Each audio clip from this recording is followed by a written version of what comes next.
Hey YouTube, Israel. I'm replacing the door on my Tahoe. As you can see, I'll flip it around here real quick. This is the door that was on it. Somebody decided to play tag with me, hit the door. It's actually been like that for a long time because I'm not really worried about all that BS, you know what I mean? Anyways, the only thing you have to do this on your Tahoe or your Silverados, all you have to do is take out this bolt, and that bolt. And they're called hinge pins. And you see there's one facing up, one facing up. So you basically bring the bracket in like this and set it down on it. See? Bring the bracket in, set it down on it. It's really, really simple. You take off this side piece right here where your fuses are, unplug it from there, take off your bottom piece here, run your wire through there,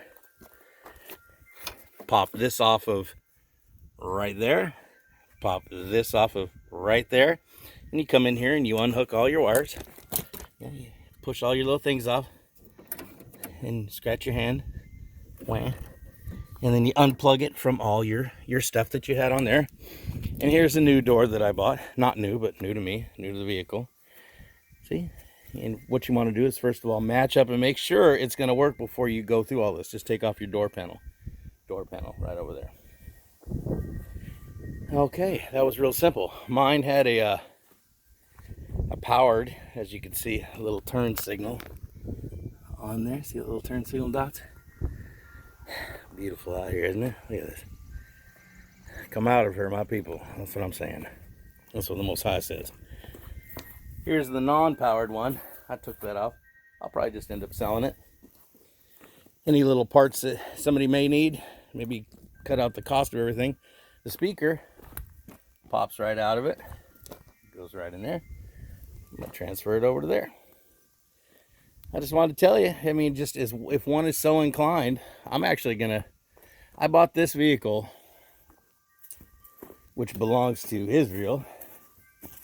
I bought this vehicle to do Uber with, and it's an $8,000 Tahoe LT with all the full smacks, power pedals, power everything, all that fun stuff.